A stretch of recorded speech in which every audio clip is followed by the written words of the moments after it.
말씀은 나는 주의 것입니다. 한번 따라 하실까요? 나는 주의 것입니다. 주의 것입니다. 어떠세요? 기분이? 좋습니다.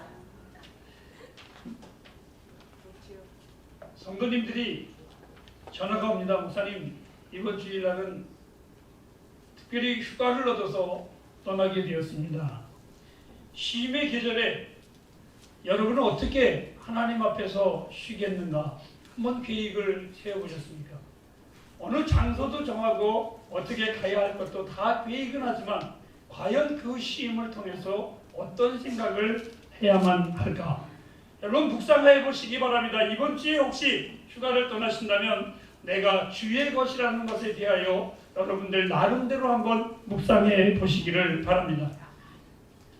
오늘 우리가 읽은 시편 119편 94절 말씀 그 앞절에 92절을 다 같이 한번 보도록 하겠습니다.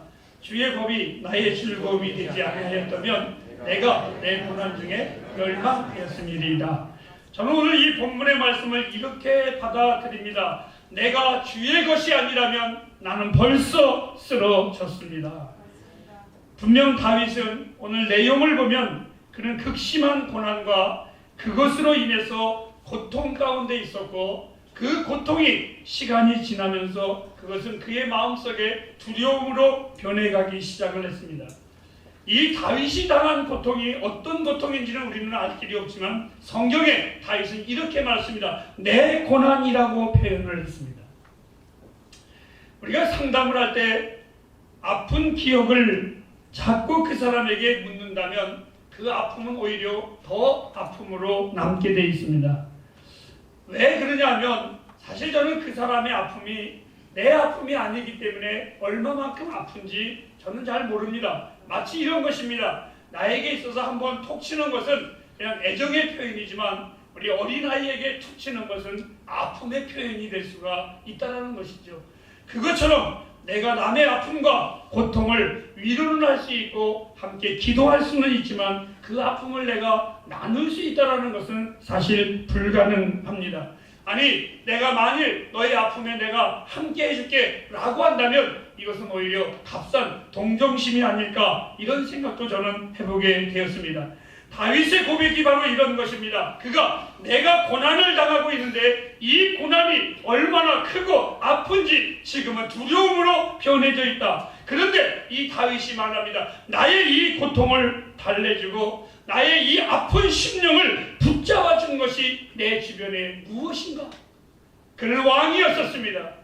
이스라엘의 위대한 성군이었었습니다. 그의 주변에 왜 사람이 없었고 그의 주변에 왜 믿음의 사람이 없었겠습니까? 그런데 오늘 이 다윗이 하는 말은 그겁니다. 아 하나님, 내 주변에 내 아픔을, 내 주변에 나의 눈물을 씻겨주고 위로해줄 자가, 그리고 나의 마음을 흔들리는 이 마음을 붙잡을 자가 누가 있습니까? 그리고 그는 그러한 깊은 탄식 속에, 그러한 깊은 아픔 속에 깨달음의 고백이 하나가 터져 나오는데, 아 하나님, 나는 주의 것입니다. 아멘. 그렇지 않았었더라면 나는 벌써 쓰러졌을 것입니다. 주의 위로와 기쁨이 없었다면 나는 고난 가운데에서 하나님이여 벌써 죽었을 것입니다. 햇불가정 여러분, 제가 여러분에게 자신 있게 전하며 고백할 수 있는 하나님의 성품이 있습니다. 그것은 하나님은 당신의 자녀들에게 어제나 오늘이나 앞으로나 언제나 동일하게 우리를 주목하고 계시고 사랑하신다는 사실입니다. 요한복음 14장 18절 말씀에 보면 주님은 이렇게 말했습니다. 내가 너희를 고아와 같이 버려두지 아니하겠다고 약속하셨습니다. 아무리 극심한 고난의 아픔이 있을지라도 나는 믿습니다. 왜요? 하나님 아버지가 계심을. 그래서 고백합니다. 나의 하나님, 나의 하나님, 나의 하나님이시여 내가 믿사오니 나는 주의 것입니다. 누가 나를 헤아릴 것이요, 누가 나를 송사할 것이요. 오늘 다윗이 하나님 앞에 고백한 탄식의 소리, 하나님이여 내가 주의 것입니다. 아멘. 그는 조롱하는 자들 앞에서 말을 합니다. 어떤 이들이 말을 할 겁니다. 저 다윗 저 사람이 어찌 하나님의 사람이냐고. 아니 그렇게 하나님을 믿었는데 다윗아 네 하나님이 어디에 있느냐고 조롱까지 그는 했습니다. 아니 저 사람은 이제 위기야 라고 말했을 겁니다. 아니 이 다윗을 향해서 다윗아 너의 그 성전은 이제 너의 왕궁은 다 무너질 것이야 라고 말했을 겁니다. 아니 사람들이 이렇게 말을 할 수도 있습니다. 여러분들을 향하여 예수 믿는 네가 무엇이 잘 되는가 보자고, 너희 교회가 잘 되는가 보자고 사람들은 말을 할 겁니다. 하지만 여러분 기억하세요. 저 사람의 누구의 사람인가를 아시기 바랍니다.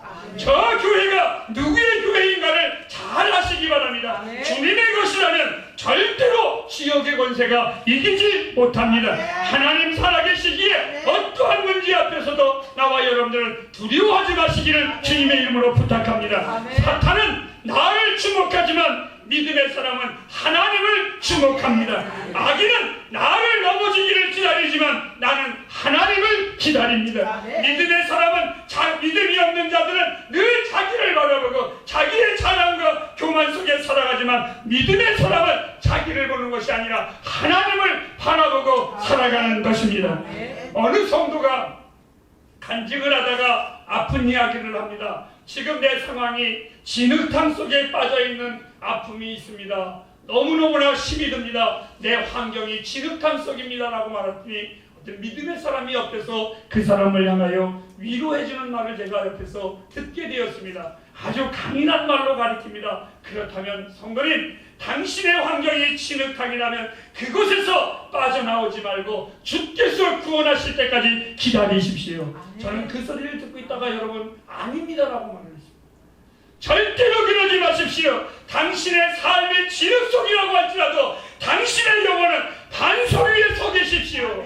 반석 위에 굳건하게 서 계십시오. 오늘 시편 119편 89절에 하늘에 굳게 서라고 이 다윗은 말을 합니다. 내 인생의 가장 큰 은혜 중에 은혜는 무엇입니까? 내가 주의 것이라는 것입니다. 나와 여러분이 주의 것이라는 것입니다. 이 주의 것이라는 것은 두 가지의 의미가 있습니다. 하나는 하나님과 나 사이에 그 무엇도 낄 수가 없다라는 것입니다. 그 무엇도 하나님과 나 사이에 정말 끼어들 수가 없습니다. 두 번째 의미는 하나님과 나 사이를 그 무엇도 깰 수 없다라는 완벽한 보증입니다. 세월이 흘러갈수록 나와 여러분들은 하나님의 성실하심을 더 경험하게 될 겁니다. 그 이유는 하나님의 영원하신 팔이 여러분을 받들고 계시기 때문에 그렇습니다. 며칠 전 깜깜한 밤하늘을 쳐다보다 주께서 내게 보내시는 사랑의 고백을 듣게 되었습니다. 종아, 지구는 받쳐주는 것도 없고 떠받드는 이도 없고 붙잡아낸 것도 없는데도 정확하게 공간에서 중심을 잡고 있지 않느냐. 그것은 바로 내가 너희들을 만들었기 때문에 그런단다 하시면서 제 마음속에 울리는 것은 내가 너를 지키고 사랑함은 변함없는 친구라는 걸 잊지 말거라. 또 밤하늘에 반짝이는 별들은 나를 향한 너의 사랑, 너를 향한 나의 사랑임을 너는 꼭 기억하거라. 여러분, 지구에 비교할 수 없는 나이입니다. 별보다도 너무나 작은 나이입니다. 먼지와 티끌 같은 나이인데 나를 주님이 지켜주시는 이유가 있습니다. 내가 주의 것이기 때문입니다. 내가 주의 것이기 때문입니다. 하나님의 자녀들이요, 우리 예쁜 식구들이요, 잘 들으십시오. 우리는 재물은 잃어버릴 수가 있습니다. 우리는 때때로 가난할 수도 있지만 하나님은 결코 잃어버리면 안 됩니다. 이 하나님은 굳건하게 붙잡으시기 바랍니다. 요나처럼 시드는 박넝쿨을 보는 것 같이 주변이 다 식는다고 하여도 나를 향한 하나님의 사랑은 불변함을 확신하시기를 바랍니다. 여러분의 인생에 부정적인 사랑과 나누지 마십시오. 사귀고 싶은 사람과 사귀고 싶은 친구가 있다면 주를 만난 날부터 나이가 들어 세월이 흘러도 변함없이 그리스도를 향하여 열렬한 그러한 하나님의 사람, 그러한 그리스도인들을 만나시기를 바랍니다. 그 사람은 존귀하여 어떠한 비방을 받아도 결국에는 다 것이고 내가 붙잡는 것 주님이심을 반드시 드러내게 될 것입니다. 사랑하는 여러분, 그래서 말합니다. 나는 땅을 얻지만 결코 내 주님은 잃지 않습니다. 그 이유는 십자가에 달리신 주 예수님처럼 나와 여러분을 사랑하시는 분은 없기 때문에 그렇습니다. 우리의 고난의 날에, 힘든 날에 설 수 있게 하신 분이 주님이십니다. 나를 사랑하시는 주님께 나는 얼마나 내 인생에 많은 빚을 지고 사는지 모르겠습니다. 내가 지쳐있을 때에 나를 소생하신 분도 주님이십니다. 비록 내가 이 땅에 살지만 이 땅에 영원히 내가 살 것이라면 저는 이렇게 살지 않습니다. 아마 여러분들도 그럴 것입니다. 내가 이 땅에서 영원히 살 존재라면, 하나님의 나라가 없고 이 땅에서 영원히 살 거라면 나는 이 땅과 비굴하게 살아갈 겁니다. 이 땅과 손을 잡고 비참하게 살면서도 내가 내 삶을 영위해 나갈 것입니다. 아니, 더럽고 치사하게 살아갈 것입니다. 그러나 이것은 내가 영원히 살 것이 아닙니다. 나는 주 앞에 갈 것입니다. 하나님의 영광을 위해서, 하나님의 백성이라는 그래서 그 프라이드를 가지고 이 세상 앞에 저는 살아가고 있습니다. 주 것은 결코 나의 힘이 아니었습니다. 내가 이 땅에서 살 수 있는 힘도 주의 사랑이 아니면 나는 살 수 없습니다. 주의 사랑이 내게는 너무나 컸습니다. 그 주님이 나를 붙잡아 주셨습니다. 그래서 나는 이렇게 말합니다. 주님, 나는 빚진 자입니다. 주님 앞에 평생 빚진 자입니다. 전에 나는 주님의 사랑을 받는 자로 나를 삼아주셨던 주님입니다. 지금 내 인생은 너무나 주님의 사랑을 받으며 살아가는 자입니다. 사랑하는 여러분, 나와 여러분들이 하나님의 사랑을 받으며 살아가는 자임을 자부심을 가지고 살아가시기를 바랍니다. 주님의 사람에게 주시는, 하나님의 사람이라고 말하는 사람들에게 하나님이 주시는 복이 두 가지가 있습니다. 그 첫째가 시편 119편 117절 말씀을 한번 다 같이 읽도록 하겠습니다. 시작. 그리하시면 내가 구원을 얻고 주의 율례에 항상 주의하리라. 여기 보니까 나를 붙드셔서 그리하시면 내가 무엇을 얻고 구원을 얻고, 하나님이, 내가 하나님의 사람이라고 하는 사람들에게 주께서 하시는 것, 나에게 구원을 주시는 하나님, 나를 붙드셔서 그리하면 내가 안전하리이다. 사람의 인격이나 인품이 훼손된다는 것은 참으로 추악하고 추잡한 것입니다. 그런데 하나님이 붙잡아 주시는 사람은요, 비방을 받아도 안전합니다. 폭풍이 불어도 그 풍랑이 세차게 몰아쳐도 그 사람을 흔들 수는 없습니다. 왜요? 주의 것이기 때문에. 우리가 건물을 질 때에 왜 유명한 사람들에게, 왜 이름 있는 자에게 짓느냐? 그것은 그 사람을 믿기 때문에 그런 겁니다. 그 건물을 믿는 것이 아니라 그것을 설계한 사람, 그것을 짓는 사람을 믿기 때문에 우리는 그분을 의지하는 겁니다. 그것처럼 내 인생 내가 보면 넘어질 수밖에 없고 쓰러질 수밖에 없지만, 여러분 기억하세요. 나를 보지 마시고 나의 주인이신 주님을 보십니다. 그래서 오늘 다윗이 말합니다. 나는 주의 것입니다. 그분이 나를 구원하셨기. 두 번째 복입니다. 주께서 나를 안전하게 하심을 믿는 자가 부주의하고 게으를 수 있을까요? 절대로 그렇지 않습니다. 보십시오. 그리하시면 내가 안전하리요 주의 율례를 항상 내가 주의하리이다. 우리 인생들은 언제나 일상에서 깨어지고 상처나기 참 쉬운 존재들입니다. 여러분들 이것을 꼭 아시기 바랍니다. 내 영혼을 돌볼 책임은 내게 있다는 걸 잊지 마십시오. 그래서 다윗의 시편을 읽어보면 이렇게 말을 합니다. 자기 영혼을 향해서 다윗이 고백을 합니다. 내 영혼아 여호와를 송축하라. 내 영혼아 여호와를 찬양하라. 내 영혼을 책임질 것은, 내 영혼을 돌볼 것은 내게 책임이 분명히 있습니다. 사람들의 아픔의 소리와 신음의 소리를 듣습니다. 그런데 그 아픔과 신음의 소리를 들어보면 참으로 어처구니가 없습니다. 작은 미물들도 서로 죽기 아니면 살기로 싸우다가도 잠잠해지면 서로 핥아주고 애정 표현하고 같이 살아갑니다. 그런데 우리 인생들은 조그만 상처를 받고 아픔을 받고 자기에게 안 좋은 소리를 하면 언제나 그것이 토라지고 맙니다. 인생을 천국이나 지옥으로 만드는 것은 내 영혼이 얼마만큼 건강한가 안 건강한가에 딸려져 있습니다. 영혼을 돌보지 않으면 그 대가가 참으로 힘들고 고통 속에 우리는 살아가고 그 영혼은 깨어지고 비참하게 될 수밖에 없는 인생이 바로 우리의 연약한 인생입니다. 그래서 영혼이 건강하면 어떤 상황에서도 파괴되지를 않습니다.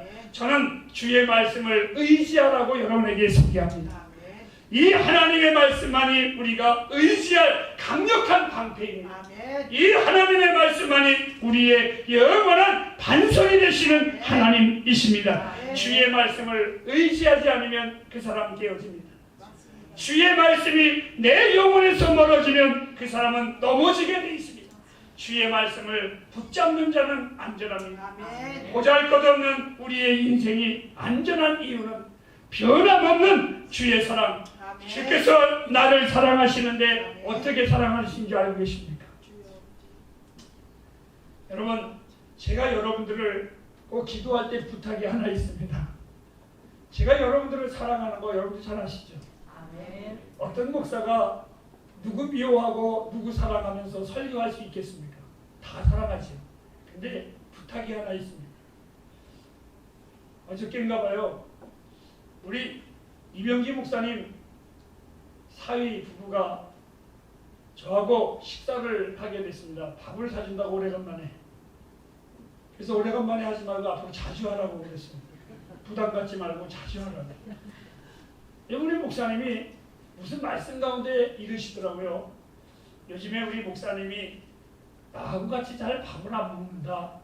그래서 왜 그러는데 그랬더니 이제 뭐 우리 햇불 식구 됐으니까 새 가족이 아니니까 뭐라 그랬죠? 낚인 고기. 예? 낚은 고기 누가 물 주겠냐? 먹이 주겠네. 예? 먹이 주겠네. 낚은 고기 먹이 주겠냐? 이미 낚였으니까 이건 관심 없다. 이렇게 표현을 하시더라고요. 집에 가면서 곰곰이 생각하니까 그 말이 마음에 걸린 게 아니라 알긴 아시네. 여러분에게 제가 부탁이 하나 있습니다. 제가 여러분 사랑하는 거 잘 알고 계실 거예요. 근데 이렇게 기도 좀 꼭 해주십시오. 하나님, 우리 목사님이 우리 너무 사랑하지 않게 하옵소서. 왜 그런지 아세요? 제가 여러분들을 너무 사랑하면요, 우리 하나님이 질투하세요. 하나님이 나를 사랑하시는데요, 질투하시도록 사랑받는 나이랍니다. 질투하시도록 사랑받는 여러분. 아멘. 질투하시도록 하나님이 여러분을 아끼는 여러분들입니다. 아멘.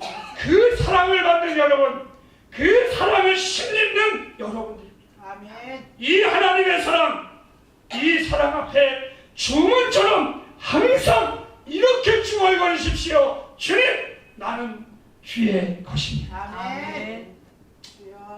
지난 주간에 수요일 때에 우리 수환 집사님이 아들 권우를 아주 바라보는 시선이 달랐습니다. 내가 볼 때는 별로 그렇게 말도 안 듣고 지멋대로 움직이는데 아빠의 시선은 그 아들에게 섞여서 고정이 돼 있었어요. 저는 그 모습을 보면서 살구문이 돌아와 앉아 예배하기 전 무릎을 꿇고 무릎을 조아리며 의자에 앉아 이렇게 기도했습니다.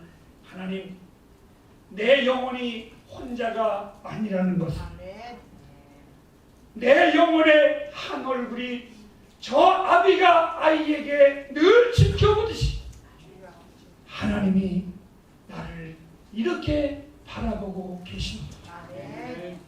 그 사랑이 내게 얼마나 컸는지. 그리고 나는 고백했습니다. 주님이여, 내가 주의 것임을 고백합니다. 아멘. 이제 여러분에게 맺으면서 신앙의 고백을 소개합니다. 여러분, 내일 아침 여러분들이 일어나 사람들의 얼굴을 보기 전 기도를 등록 상표와 같이 항상 하늘에 새겨 놓으시는 글이 있어야만 됩니다. 이겁니다. 나는 주의 것이오니 나를 붙드소서. 아멘. 여러분의 삶도, 여러분의 일도, 여러분이 행하는 모든 일 이렇게 기도하십시오. 하나님이여, 나는 주의 것이오니 아멘. 나를 붙드소서. 아멘. 하나님이여, 나는 주의 것이오니 나를 축복하옵소서. 아멘. 쉼과 안식의 시간에 나를 사랑하시는 이 주님의 증표 앞에 다시 한번 고백하십시오. 아멘. 주여, 나는 주님의 것이오니. 아멘. 여러분, 이 행복을 하십니까? 아멘. 기도하겠습니다.